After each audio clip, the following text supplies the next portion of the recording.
প্রিয় শিক্ষার্থী, আমি এখন তোমাদের পরিমাপের ত্রিকোণমিতি অধ্যায়ের 156 পৃষ্ঠার অনুশীলনী 3 নম্বর অঙ্কের সমাধানটি করে দেখাবো। তো চলো শুরু করা যাক। তো 3 নম্বর অঙ্কে কি আছে? ত্রিভুজ এবিসি সমকোণী ত্রিভুজের কোণ B equal to 90 degree, AC equal to 12 centimetre, BC equal to 13 centimetre এবং কোণ B AC equal to theta হলে সাইন থিটা, সেক থিটা ও ট্যান থিটার মান বের করো।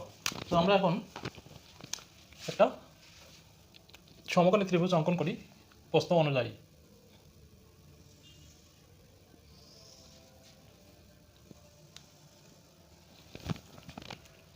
কি বলছে? কোণ বি ইকুয়াল টু 90 ডিগ্রি। আমরা সমকোণের এই কোণটির নাম দেবো বি, আর এটা হচ্ছে 90 ডিগ্রি। এই কোণটার মেজারমেন্টটা না 90 ডিগ্রি। দেন কি বলতেছে? AC equal to 12 centimetre. আমরা যদি এইটাকে এ ধরি এবং এটাকে সি ধরি, তাহলে কি বলতেছে? AC equal to 12 centimetre. BC মানে হচ্ছে ভূমি, কারেকশন। বিসি হচ্ছে উচ্চতা, বিপরীত বাহু উচ্চতা বা লম্ব, যেটা বলি কিনা। বিসির মানটা কত দেওয়া আছে? 13। এটা মেজারমেন্টটা হচ্ছে 13 সেন্টিমিটার। এবং কোণ বিএসি ইকুয়াল টু থিটা হলে সাইন সেক ও টেন থিটার মানটা বের করতে হবে। আমরা যদি প্রশ্নটা ভালো করে বুঝি, খুবই সহজ অঙ্ক। তো আমরা এখন কোণ বিএসি এটাকে আমরা যদি থিটা ধরি, তাহলে আমরা এখন কি করতে পারি? সমকোণী ত্রিভুজের পিথাগোরাসের সূত্রের সাহায্যে অঙ্কটার সমাধান করতে পারি। কারণ এখানে আমাদের যে কোনো দুই বাহু দেওয়া আছে, আমরা এই বাহুটা বের করব। ঠিক আছে? তো আমরা পিথাগোরাসের উপপাদ্য অনুযায়ী আমরা কি জানি? সমকোণী ত্রিভুজের অতিভুজ স্কয়ার ইকুয়াল টু ভূমি স্কয়ার প্লাস লম্ব স্কয়ার। তো আমরা এখন লিখে ফেলাই। আমরা জানি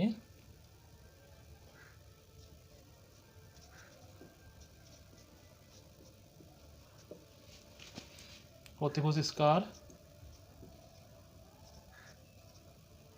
ইকুয়াল টু ভূমি স্কয়ার প্লাস লম্ব স্কয়ার।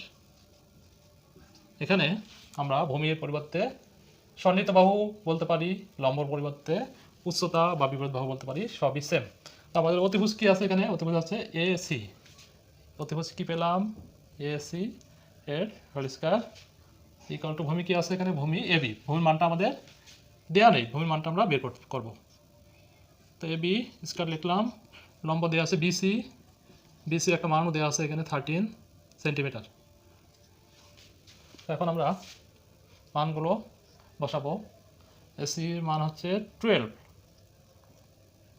হোল স্কয়ার, এবির মান দেওয়া নেই, এবিটা আমাদের বের করতে হবে, plus BC equal to 13 whole square. যেহেতু আমরা এবিটা বের করবো, এখন আমরা সাইড চেঞ্জ করে বাম পাশে নিয়ে চলে আসবো। সেক্ষেত্রে আমরা লিখতে পারি এবি স্কয়ার ইকুয়াল টু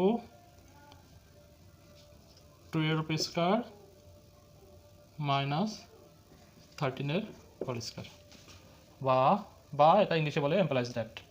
আমরা যদি এ বি মানটা বের করি, তাহলে কি করব? আচ্ছা, আমরা এটা বের করে দিই। 12 স্কয়ার মানে 12, এটা করলে কত হবে? 12 গুণ 12, দ্যাটস মিন হচ্ছে 144। তো আমরা এটা বসাই।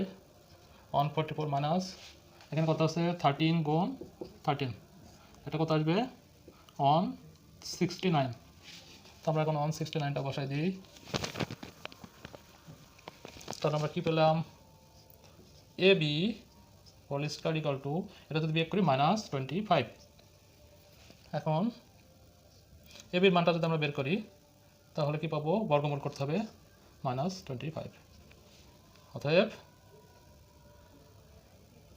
A B equal two √25।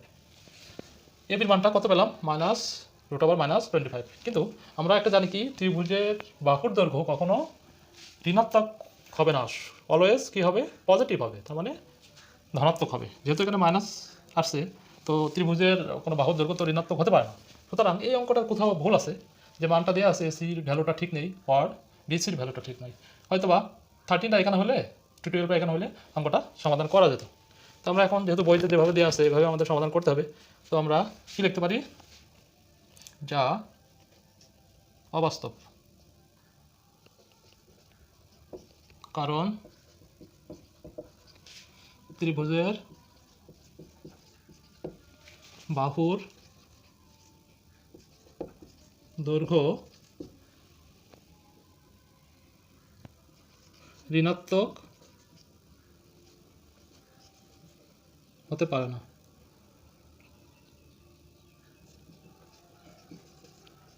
না। সুতরাং এই অঙ্কটি